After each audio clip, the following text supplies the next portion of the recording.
Hello दोस्तों, कैसे हैं आप सभी लोग? स्वागत है, वेलकम है आपका हमारे यूट्यूब चैनल में। कर्मचारियों, पेंशनर्स और फैमिली पेंशनर्स के लिए मैं कई सारी बड़ी इन्फॉर्मेशन या बड़ी खबरें लेकर आया हूँ, जिनको जानना आप सभी के लिए बहुत ही ज़्यादा इम्पोर्टेंट हो जाता है। पहली बड़ी खबर आ रही है, एनसीजेसीएम की बैठक समाप्त हुई। जी हाँ दोस्तों, 8वें वेतन आयोग में फिटमेंट फैक्टर से रिलेटेड बड़ी इन्फॉर्मेशन मैं आपको देने वाला हूँ कि क्या फिटमेंट फैक्टर हो सकता है। साथ ही साथ फिटमेंट फैक्टर क्या एक समान होगा सभी ग्रेड पे के लिए, सभी पे लेवल के लिए, उस पर भी हम यहाँ पर बात करने वाले हैं। साथ ही साथ दूसरी जो बड़ी खबर होगी, पेंशनर्स, कर्मचारियों और फैमिली पेंशनर्स के लिए उनकी सैलरी, पेंशन और फैमिली पेंशन में 20% की बढ़ोतरी हो चुकी है। मिनिस्ट्री ऑफ फाइनेंस की तरफ से उसमें मुहर भी लग चुकी है। उस पर हम बात करेंगे किन कर्मचारियों, पेंशनर्स के लिए ये लागू की गई है। साथ ही साथ इसके अलावा और भी कई सारी मैं खबरें इसमें देने वाला हूँ। इंपॉर्टेंट ये वीडियो होने वाला है और साथ ही साथ मंथ की सैलरी और पेंशन पर भी हम बात करने वाले हैं। जी हाँ दोस्तों, इसलिए इस वीडियो को पूरा लास्ट तक देखिएगा और अगर चैनल पर पहली बार आए तो चैनल को फ्री में सब्सक्राइब जरूर करिएगा। सब्सक्राइब के ब्लैक बटन को प्रेस करके साथ ही साथ आप हमारी वीडियोस की लेटेस्ट इन्फॉर्मेशन के लिए घंटे के निशान को यानी बेल आइकन को प्रेस करना बिल्कुल मत भूलिएगा। तभी आपके पास हमारी वीडियोस की लेटेस्ट इन्फॉर्मेशन आ पाएगी और आप हमारी वीडियोस को इसी तरीके से आगे भी वॉच कर पाएंगे। इसके अलावा बहुत सारे पेंशनर्स ऐसे हैं जो हमसे डायरेक्टली बात करना चाहते हैं या जुड़ना चाहते हैं या हमारे प्राइम मेंबरशिप उनको परचेज करनी है, तो उसके लिए आपको करना ही है कि आप सब्सक्राइब करिए।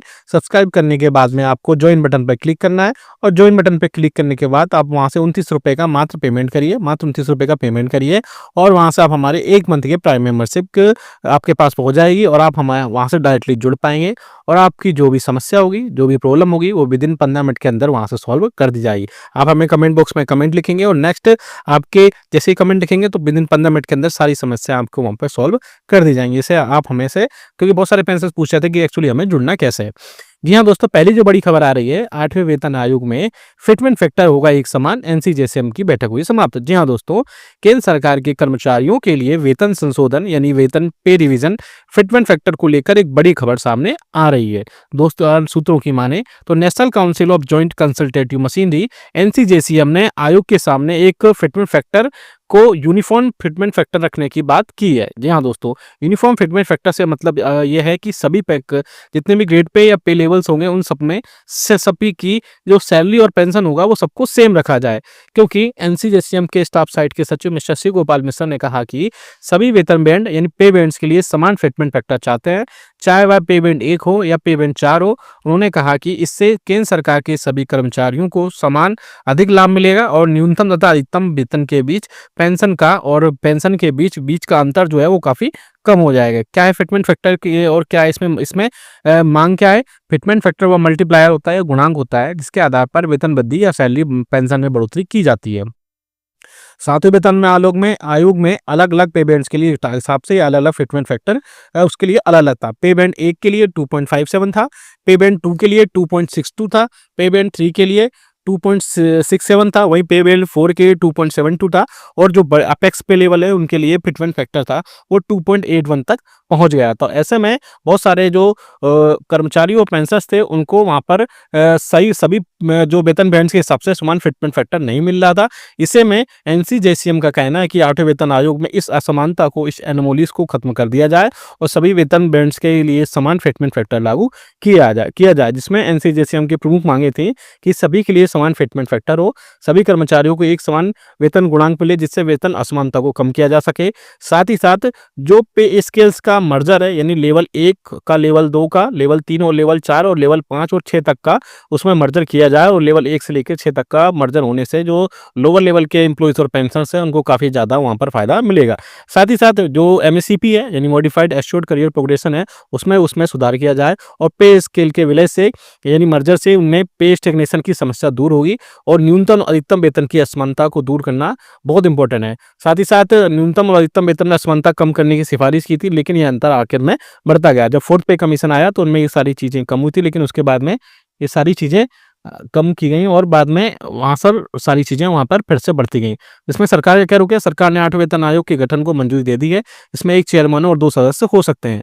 यह आयोग अपनी रिपोर्ट तैयार करने से पहले कर्मचारी संगठनों से चर्चा करेगा।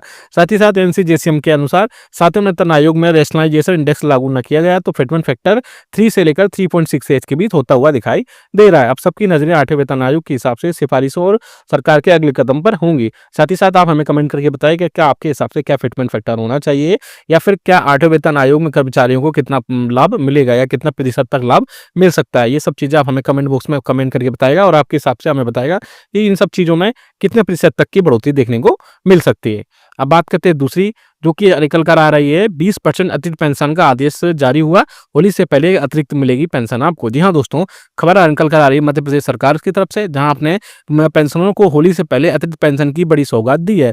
इसमें वरिष्ठ नागरिकों को राहत मिलेगी। इस संबंध में वित्त विभाग ने आदेश भी जारी कर दिया गया है। अतिरिक्त पेंशन में वित्त विभाग का स्पष्ट आदेश। जी हाँ दोस्तों, राज्य सरकार ने पेंशन पात्रता को लेकर कोई नया बदलाव नहीं किया है, लेकिन पहले से लागू नियमों को स्पष्ट किया है। आदेश के अनुसार अतिरिक्त पेंशन की पात्रता पेंशनर की निर्धारित आयु पूरी होने के अगले महीने से लागू होगी। यदि हम एक एग्जाम्पल लेते हैं, यदि किसी पेंशन की डेट ऑफ बर्थ 1 अगस्त 1944 या 20 अगस्त 1944 है, तो 20% अतिरिक्त पेंशन की पात्रता 1 सितंबर 2024 से मिलेगी। इसी तरह आगे भी आयु के अनुसार इनकी अतिरिक्त पेंशन की गणना इसी नियम के तहत होने वाली है।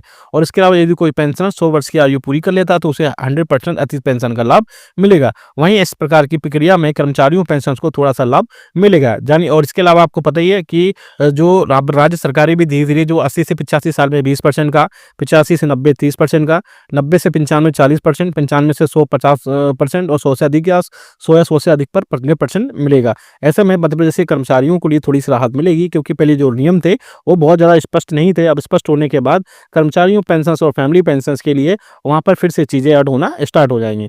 अब बात कर लेते हैं कैबिनेट बैठक से महंगाई भत्ते में 2% की बढ़ोतरी को लेकर के। जी हाँ दोस्तों, जनवरी 2025 से आप 53% महंगाई भत्ता पहले मिल रहा था, लेकिन अब जो है पिछले 6 साल में सबसे कम महंगाई भत्ता में बढ़ोतरी होने जा रही है। यानी अब सिर्फ 2% महंगाई भत्ता और महंगाई राहत जो है जनवरी 2025 से मिलने जा रहा है, जिसमें कर्मचारियों पेंशनर्स को इसमें कई सारी चीज़ों पर फिर से बढ़ोतरी होगी।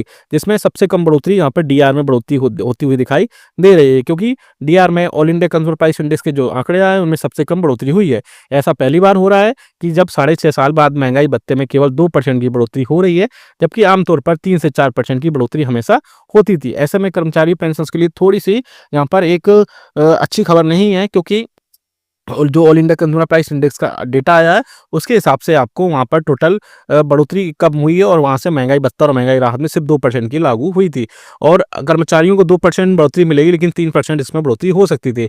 लेकिन जो थोड़ा सा दशमलव के बाद का अंक उसमें नहीं जोड़ा जाता, इसलिए आपको सिर्फ वहाँ पर सबसे कम 2% की बढ़ोतरी देखने को मिल रही है। ऐसे में अधिकतर समय में महंगाई भत्ता जो होता था या महंगाई राहत होता था उसमें 3 से 4% की बढ़ोतरी होती थी, लेकिन इस बार सिर्फ 2% की वृद्धि से केंद्रीय कर्मचारियों और पेंशन के लिए थोड़ी सी चिंता का विषय हो सकता है। लेकिन होली से पहले कैबिनेट बैठक से इसकी घोषणा हो सकती है, जिसमें जनवरी फरवरी और मार्च का एरियर उसमें शामिल हो सकता है। अगर आगे आने वाली दिनों में उपभोक्ता मूल्य सूचकांक यानी all India consumer price index का डेटा जो है उसमें अगर थोड़ी बढ़ती अगर होती तो डीए 56% तक पहुंच सकता था, लेकिन अब 3% की बढ़ोतरी संभव होती दिखाई नहीं दे रही है, क्योंकि all India consumer price index का डेटा निकल कर अब सामने आ चुका है। ऐसे में कर्मचारियों के लिए अब 2% पे ही वहां पर संतोष करना पड़ेगा। ये वीडियो अच्छा लगा तो लाइक करेगा।